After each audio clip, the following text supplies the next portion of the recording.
नमस्कार साथियों। अगर आपको बार बार पेशाब आता है, पेशाब में जलन मचती है और पेशाब रुक रुक कर आता है, आपका लिंग भी है जो खड़ा नहीं हो पाता है, उसके पीछे का कारण है आपकी प्रोस्टेट ग्रंथि। आपकी प्रोस्टेट वो ग्रंथि जो आपके वीर्य का निर्माण करती है, आपके मूत्र का संचालन करती है। उस प्रोस्टेट ग्रंथि के अंदर सूजन और उसके आकार के बढ़ने से ये समस्या उत्पन्न होती है। तो आज हम 3 ऐसे आसन करने वाले हैं जो आपकी प्रोस्टेट ग्रंथि को स्वस्थ रखेंगे। पहला आसन हम करेंगे सर्वांगासन। मैं कर रहा हूँ, आपको देखना है और देखकर पूरा आसानी से सीखना है कि मैं किस प्रकार कर रहा हूँ। एक दीवार का सहारा ले लेंगे हम और अपने पैर ऊपर की तरफ रखेंगे।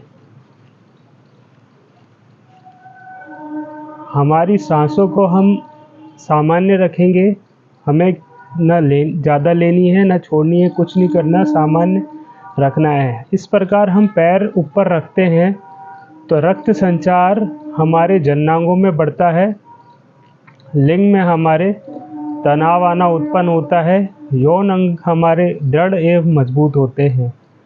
यह आसन आपको 25 से 30 सेकंड तक पैर अपने ऊपर रखने हैं, फिर धीरे धीरे आपको नीचे लेके आने हैं, फिर थोड़ा सा पीछे आना है और रिलैक्स हो जाना है।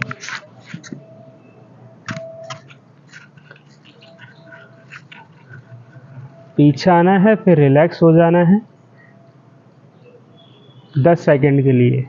30 सेकंड के लिए आप पैर ऊपर रखेंगे, 10 सेकंड के लिए आप रिलैक्स हो जाएंगे, फिर वापस जाएंगे।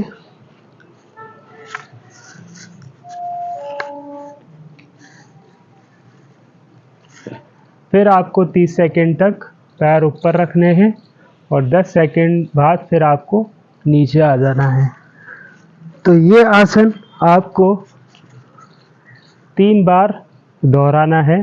3 से 5 बार आप शुरू में दोहरा सकते हैं।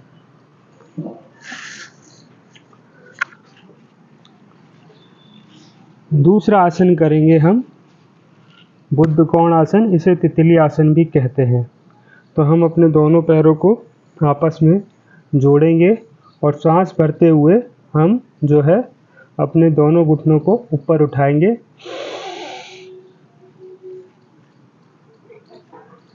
रोक के रखेंगे 5 से 10 सेकंड। 1 2 3 4 5। फिर नीचे सांस छोड़ते हुए धीरे धीरे आएंगे।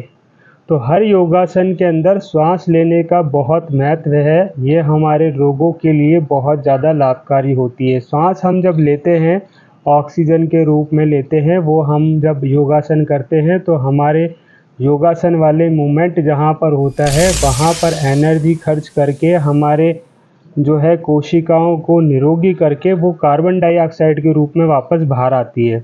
तो हम इसको दोबारा करते हैं। सांस भरते हुए होल्ड करेंगे 1 2 3 4 5। सांस छोड़ते हुए नीचे,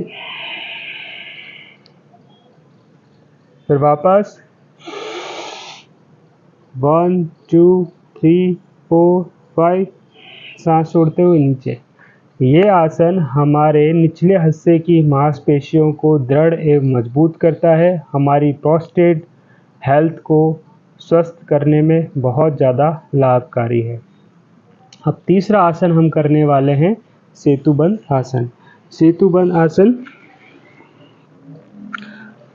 पीठ के बल लेट जाएंगे, दोनों हाथ अपने सीधे रखेंगे, सांस भरते हुए अपने नितंबों को उठाएंगे।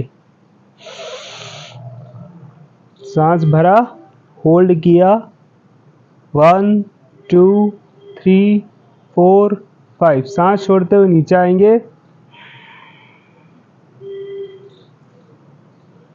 फिर सांस भरते हुए वापस उठाएंगे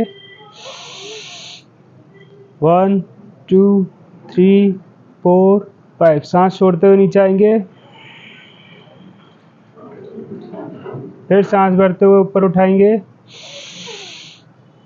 1 2 3 4 5। सांस छोड़ते हुए नीचे आएंगे। तो ये सेतुबंध आसन। सेतुबंध आसन जो है, हमारी जितनी भी यौन ग्रंथियां होती है, हमारी प्रोस्टेट ग्रंथि हुई, हमारे अंडकोश हुए और हमारी कूपर ग्रंथि हुई। प्रोस्टेट ग्रंथि हमारे मूत्र संचार का कार्य करती है, वीर्य को बनाती है। हमारे अंडकोश ग्रंथि जो है हमारे शुक्राणुओं को बनाती है। कूपर ग्रंथि जब हम यौन अंग होते हैं वो सेक्स के लिए उत्तेजित होते हैं तो लुब्रिकेशन को बनाती है। तो ये तीनों ग्रंथि जो है वो सक्रिय हो जाती है सेतुबंध आसन करने से। तो सेतुबंध आसन को मैंने बताया, आपको तीनों आसन बताए। तीनों आसन जो सर्वांग आसन है उसके अंदर आपको इस सांसों को सामान्य रखना है। बुद्ध कोण आसन में पैर उठाते हुए सांसों को भरना है, पैर नीचे लाते हुए सांसों को छोड़ना है। सेतुबद्ध आसन में सांस हिप को उठाते हुए, अपने नितंबों को उठाते हुए सांस को भरना है, नितंबों को नीचे लाते हुए सांस को छोड़ना है। तो सांस का और योगासन का दोनों को बेहतर तरीके से मैंने आपको बताया है। और इन आसनों को आप नियमित रूप से सुबह शाम खाली पेट एक आसन को 3 से 5 बार तक करते हैं तो आपको बहुत ज़्यादा लाभ देखने को मिलेगा। सावधानी आपको परहेज ये रखना है कि आपको अधिक मिर्च, मसाले, चाय, कॉफ़ी, तेल से बने निर्मित खाद्य पदार्थों का सेवन कम से कम करना है। आप नियमित रूप से इन योगासनों को करते हैं तो बहुत ही जल्दी समय में आपको अपने अंदर आत्मविश्वास देखने को मिलेगा। आप अपने साथी के साथ अच्छे से संभोग सुख को प्राप्त कर सकते हैं। मैं ऐसी आशा करता हूँ आपसे, आप स्वस्थ रहें, निरोगी रहें और आपका स्वास्थ्य हमारी जिम्मेदारी है। तो निरोगी रहें, स्वस्थ रहें। हैप्पी दिवाली। नमस्कार।